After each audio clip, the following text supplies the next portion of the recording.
What you see here now is shower that I'm building. Now I'm at the point that I just finished casting, a few days ago, not a few days ago, yesterday, the shower base. So now I'm at the point of installing the mosaic tiles. For that, I will suggest you to clean the surface really well. Make sure that all the little bumps are out. In this case, I'm using this type of material for your reference. Let me go back over here. This is for your reference. Let me see if I can find this thing a little bit. I don't know why it doesn't want to do. There you go. So those are the ones. That's pretty much what I have here. And the idea is that we will want to just so replace this thing right there. Make sure that we have the cuts done before we start putting all the cement down. The cement that I'm going to use is this type of cement. It's really very good. I mean, it's a white mortar cement or mortar tile mixture, and that is good for walls and floors. And so but I'm going to do some mix it up according with the specifications, and I'm just going to place it later, so I'll show you in a moment. In this case, as you can see now, we kind of just preset all these things with dry cuts and other stuff. Not dry cuts, I mean it's dry set, I guess. And so sometimes you gotta like cut some little areas. The cool thing about mosaics is that it gives you really close to a half an inch, 5/8 of an inch to the edge. So maybe you can split a little bit the difference, and you don't need to add like a half-inch strip throughout the entire thing.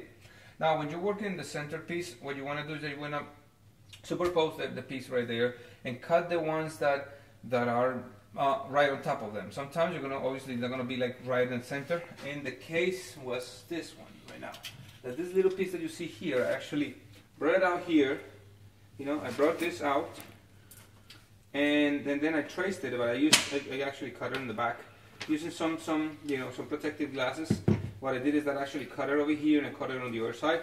Now you have to have a little bit of skill, not much, but you gotta be using common sense with this thing. Obviously protect your face, in a ventilated area. And then so you can actually place that over there. Now that you know where it's going to go, you can remove the tiles carefully the way you kind of stagger in them. And also you want to clean the area with a dry, like a damp sponge. Just move it a little bit and clean all the little excess stuff around it, and then just proceed to start adding the cement. What type of cement? I recommend you to use a nice thin set mortar. Really high with polymer enhanced mortar, so you have the possibility of having better adhesion to the floor, to the surface, and follow the manufacturer's mixing process, meaning that you add the proportion or the part of water that is required or whatever liquid you're going to use, and mix it up and let it set, and then mix it up again and then start using it. Mix it up normally. If you see that it's getting a little too hard, I recommend you just to kind of make it a little more creamier, so you can have a little bit of penetration of the thin set mortar through the tile, so it gets. You don't want to have excess amount of the stuff, but it's better so the little mosaics will not move so easy.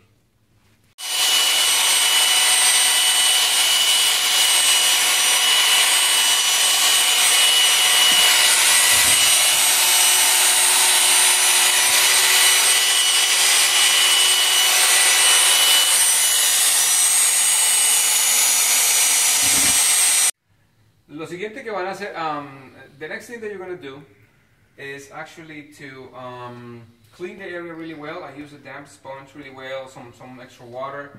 Just clean up, as much as you can. And since I pulled the tiles in a kind of sequence, I'm going to just put it back in the same sequence. Now, some of the tools that you're going to need are the ones that I have over here. You can probably have as many as you want, but at least some of the basic ones.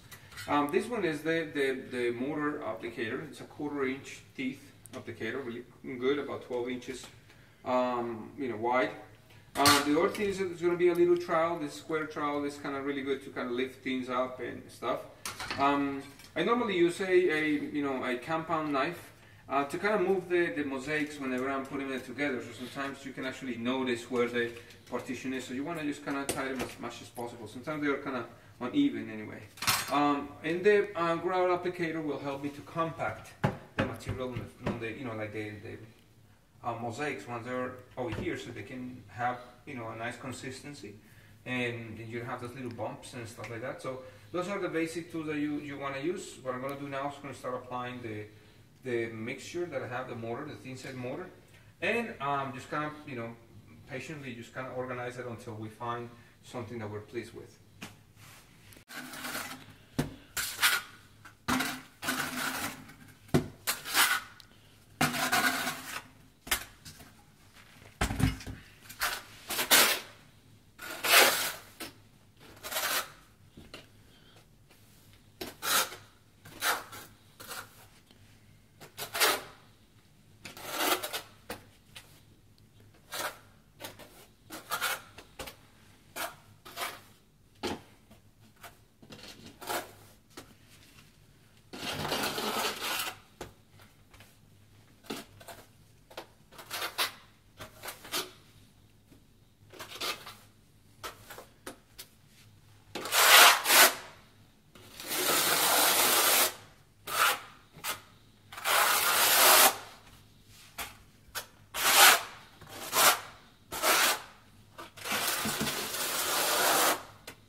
Okay, so as you can see now, the tiles are installed, the mosaics. Make sure that when you're working with this thing, you follow these steps. I paid the price many times not to kind of doing that way, because sometimes you have excess amount of cement and all that stuff. So through years, I learned how to do that stuff. Very critical that is this area over here is as flush as possible with the surface. If it goes below the surface, it's going to be paddling a little bit of water, but if it's fine, you shouldn't have a problem. And if it's a little bit raised, about 16 of an inch, is fine as well. Just make sure that it's as good as possible around there. You don't have excess material. Once it's there, you want to let it dry for at least 18 hours before you put the grout. What I do normally, other people will take a different approach, but what I like to do is apply the grout, finish the floor, then start with the tiles and the walls. And you will say why? And it's because I want to make sure that the wall tiles are going to be sitting on top of a sealed area. Because sometimes through the years or whatever, the water may seep through and it goes underneath. Although, like I explained in another video, you have a pre-inclination on your concrete base, on your base, shower base. You want to make sure that you avoid as much as possible any type of intrusion of the water through all this stuff. So that's pretty much it. And if you have any questions, just let me know. But thank you so much for watching. I hope you find this video a little instructive. If you're not a subscriber, please subscribe. And if you are, thank you as always. I'll see you in the next one. And have a good one. Bye bye.